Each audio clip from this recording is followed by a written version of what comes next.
లేనటువంటి సమస్యని ఒక సమస్యగా క్రియేట్ చేసి పర్యటన అని చెప్పి ఒక నాయకుడు బయలుదేరిన విషయం ప్రజలు ఒక్కసారి గుర్తుపెట్టుకోవాలి. గత 5 సంవత్సరాలు మేము ఇటువంటి సమస్యలు వచ్చినా, రాష్ట్రంలో ఇటువంటి ఇబ్బందులు వచ్చినా మేమెవరమైనా సరే పర్యటనకి వెళతామంటే తెల్లవారిసరికే వచ్చి ఇంటికి తాళాలేసి హౌస్ అరెస్టులు చేసిన విషయం మీ అందరూ సజీవ సాక్షులుగా చూశారు. మేము ఒక ప్రజాస్వామ్యబద్ధంగా పనిచేస్తున్నాం. నిన్న పర్యటనకు వస్తామంటే పెర్మిషన్స్ ఇస్తామని చెప్పాం.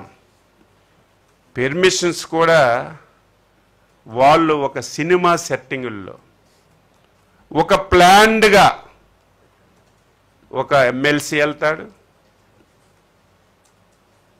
ఎక్కడ హెలీప్యాడ్ ఉండాలి, ఎంత దూరం మనం ర్యాలీ చేయాలి, ఎంతమందిని ఇక్కడికి మొబలైజ్ చేయాలి, దీనివల్ల రైతు సమస్య పరిష్కరించాలని ఆలోచన కాదు. గుర్తుపెట్టుకోవాలి, ప్రజలు గమనించాలి. ఇదేదో ఇంత సినిమా సెట్టింగ్ పెట్టి ఇంత వ్యవహారం చేసి రైతుకు మేలు చేయాలని చెప్పి ఆలోచనతో వెళ్తే ఇబ్బంది లేదు. కానీ ఒక ప్లాన్డ్గా ఈ రాష్ట్రంలో శాంతి భద్రతల్ని విఘాతం కలిగించాలి. ఈ రాష్ట్రానికి ఎవరూ రాకూడదు, ఎవరూ వచ్చి పెట్టుబడులు పెట్టకూడదు.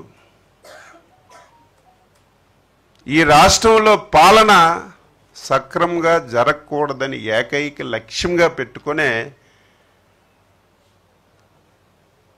ప్రతిపక్ష పార్టీ పనిచేస్తున్న విషయం గుర్తుపెట్టుకోవాలి.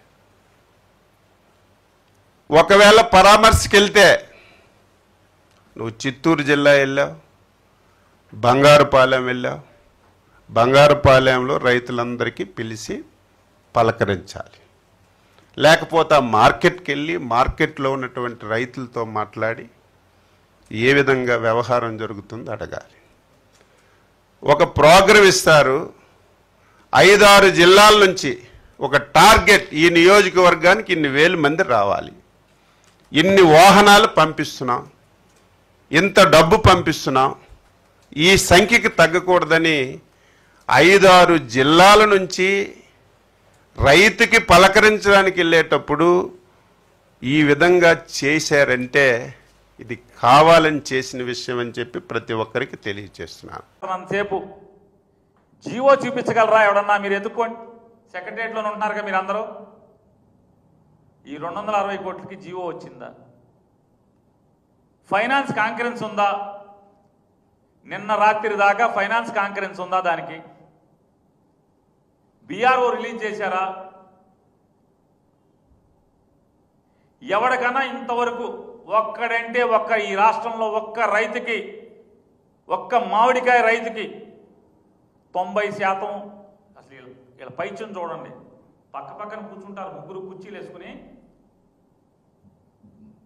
ఇక్కడ ఒకడు చెబుతాడు వ్యవసాయం అంటే తెలియనోడు, వ్యవసాయం అంటే ఎక్కడ ఏ పండుతుందో తెలియనోడు, ఎక్కడ రైతు కష్టంలో ఉన్నాడో ఒక్క ఊరు కూడా వెళ్ళనోడు, రైతు దగ్గరికి ఒక్కరోజు కూడా, దెబ్బతిన్న రైతాంగం దగ్గరికి ఒక్కరోజు అంటే ఒక్కరోజు కూడా వెళ్ళి పరామర్శించినటువంటి విచిత్రమైన వ్యవసాయ శాఖ మంత్రి మాట్లాడతాడు. 6,50,000 పంట పండేసింది, దాంట్లో 80% మేము కొనేసాం ఇప్పటికని మాట్లాడతాడు. ఈ పక్కనే ఉన్నాడు అంటాడు ఇంకొకడు, ఆ మంత్రి అంటాడు కోటర్ గీటర్ రాసుకుని, మేము 90% కొనేసామంటాడు. ఈడు 80% అంటాడు, ఈడు 90% అంటాడు. జగన్మోహన్ రెడ్డి గారిని మాట్లాడతాడు మీడియాలో, కోట్ల మంది ప్రజలు చూస్తున్నాం కదా, ఆడు వెళ్తున్నాడని మాకు ఏదో అంటాడు, ఆడు ఈడు అని మాట్లాడుతున్నాడు జగన్ గారి గురించి. నేను అనలేనా? ఏరా ఒరే అని మిమ్మల్ని అనలేనా? మీ భాష మళ్ళీ జగన్ గారికి సంస్కారం నేర్పుతాక మాట. జగన్ గారి జీవితంలో మైకులు లేకుండా కూడా ఎవరిని ఆడు ఈడని మాట్లాడడం, మైక్ లేకుండా కూడా 4 గోడల మధ్య కూడా ఆడు ఈడు అని మిమ్మల్ని సంబోధించడు. ఆఖరికి ఎవడైతే జగన్ ఆడు అని మాట్లాడాడో ఆడి గురించి కూడా జగన్ గారు 4 గోడల మధ్య కూడా ఆడు ఈడు అని మాట్లాడు. అతను ఆయన అని మాట్లాడతాడు. మీలాంటి శత్రువుల గురించి కూడా మీరు మాట్లాడతారు. ఈ పక్కన ఆయనేమో 90% అంటాడు. ఎవడు నిజం? ఒకేసారి ఈ మంత్రిది నిజమా, ఆ మంత్రిది నిజమా అంటే వీళ్ళకి ఏంటంటే అబద్ధాలు చెప్పడం అలవాటై నోటికి వచ్చింది మాట్లాడతారు. ఎవడికన్నా ఒక్క రైతుకి 4 రూపాయలు ఇచ్చారా? మీరు 4 నయా పైసలు ఇచ్చారా? అమ్మఒడి ముక్కలకి వేస్తున్నారు కదా, పేరుకేమో 13,000 అన్నారు అమ్మఒడిని. ఆ 13,000లో 65 లక్షల మందికో 60 లక్షల మందికి వేసామన్నారు. ఎవడికన్నా ఎంతమందికి కనీసం 1,00,000 మంది కన్నా 13,000 పండియా? ఇదో మాయా ప్రపంచం, మాయాజాలం, ఇంద్రజాలం. వేసామని చెప్తారు. ఒకడికి 2,000 పడతాయి, ఒకడికి 9,000 పడతాయి, ఒకడికి 5,000 పడతాయి, ఒకడికి 7,000 పడతాయి. 13,000 వేసాం, 60 లక్షల మందికి వేసాం. వారి డ్రామాలు మీ దగ్గర నేర్చుకోవాలి.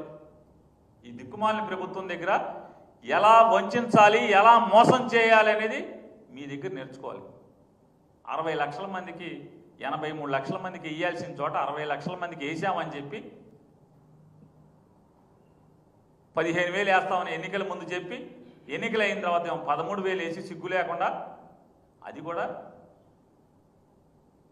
డబ్బులు మొత్తం ఏరు. ఎన్నాళ్ళు అయిపోయింది ఇయ్యకపోగా. ఇవాళ ఈ 4 రూపాయలు మామిడి రైతుకి ఎవడికి వేశారు, ఏ రైతుకి వేశారని చెప్తున్నాను. 4 పైసలు ఎవరికైనా వేశారా అని అడుగుతున్నాను. చూడండి, 6,80,000 లక్షల టన్నులు, 6,50,000 టన్నులు పంట పండింది. 80% కొనేశామని చెప్పని ఈ రాష్ట్ర వ్యవసాయ శాఖ మంత్రి చెప్తాడు. 90% కొన్నామేమో సివిల్ సప్లైస్ శాఖ మంత్రి చెప్తాడు.